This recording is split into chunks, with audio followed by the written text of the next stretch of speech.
So the first thing is always look at the URL. So that's the website's address. Is it the same as it's always been? Sometimes we see really clever little edits. So it might be the normal website address, but instead of .com, it's .con. Secondly, who's the journalist? Do you know this journalist? Is there a date? If you click on the About page of the website, does it seem like a legitimate news website? And lastly, if there's a really scary or scandalous story that's being reported on by what looks like maybe a legitimate news website, hop onto Google and search for it. Because trust me, if it's as scandalous as it sounds, other credible news organizations are going to be reporting on it.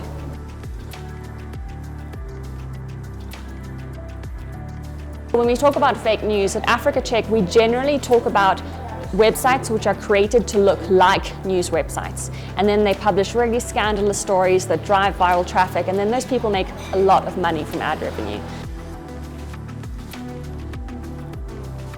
Disinformation, for example, is false information which is created and shared with the purpose to do harm, with the purpose to mislead.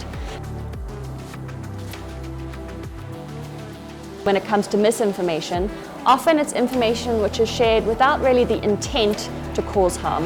And that's where we see a lot of the hoaxes on WhatsApp, a lot of the crazy messages. Most people who are sharing those aren't trying to hurt anyone. They actually think they're doing something good.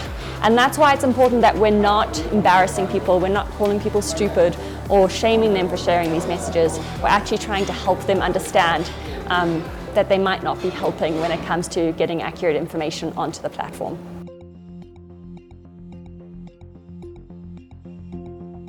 So I think the first thing is actually do nothing.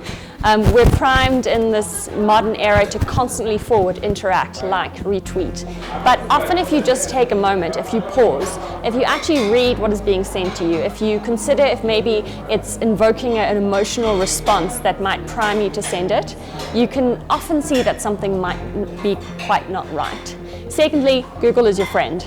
A lot of the hoaxes that we see on WhatsApp have been circulating for years. And if you hop onto Google, you search for the main keywords, you'll probably find a debunk that will tell you that it's not true.